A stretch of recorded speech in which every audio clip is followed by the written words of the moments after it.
Welcome back, people. So, Redstone dust changed. Hey, fun things. One thing it did was break this machine. By request, I'm making a video to explain how you can fix it. So what they did is essentially, as they've said, make it more intuitive, which is changing the fact that when redstone dust isn't actually pointing into something, it doesn't power it. So you can see the two different states they've added right here to the redstone dust when it's by itself. This one doesn't actually power anything that's besides it. So in this selector circuit we have, that causes a bit of issues because this redstone dust, before, this would only power this comparator, repeater I mean. But now, because it's facing this block, it also powers this one. And that means this no longer actually works because this one is supposed to have one signal strength lower.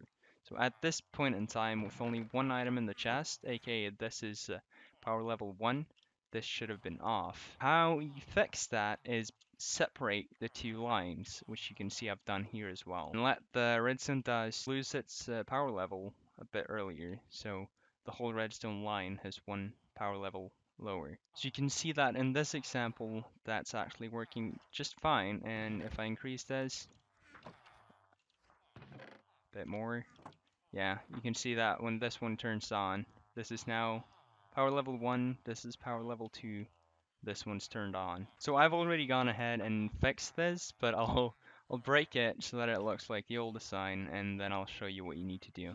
So what we actually need to do is separate these two redstone lines. So we just place blocks right here all the way over to there, like so. So now we need to power this line with signal strength 1 lower than this line has. So we place a block right here, then a comparator, then behind it a block, and then one block right here with redstone dust on top, like so. So now to fix this part of the circuit, because we actually need this redstone torch to block this comparator as well, what we do is we place a block below here, then we remove that block and the redstone dust on top, along with this redstone dust. We place a redstone dust right here, then we place a block in front of and on top of this redstone torch, and a redstone dust. So now this also locks this comparator. Actually, important, right click it. Don't forget that part. So I am unsure if they've changed anything in regards to the pathfinding of the villagers, but I just did a tiny test here just to see, and it looks like it's still working, so I don't think that's going to be a problem. One thing you should also do, if you don't have villages all the way over already, is change this with glass. Because I had this set up in my survival, and I did have mobs spawn on top of here because it wasn't lit up good enough, and there's really no place you can place torches. So, pro tip, just replace that with glass. Then mob-proof this by either, lighting it up or placing some leaves or pressure plates or whatever. Now that this is fixed, the machine should be back in working order. Let's just see. That's number 3, and let's just do number 9.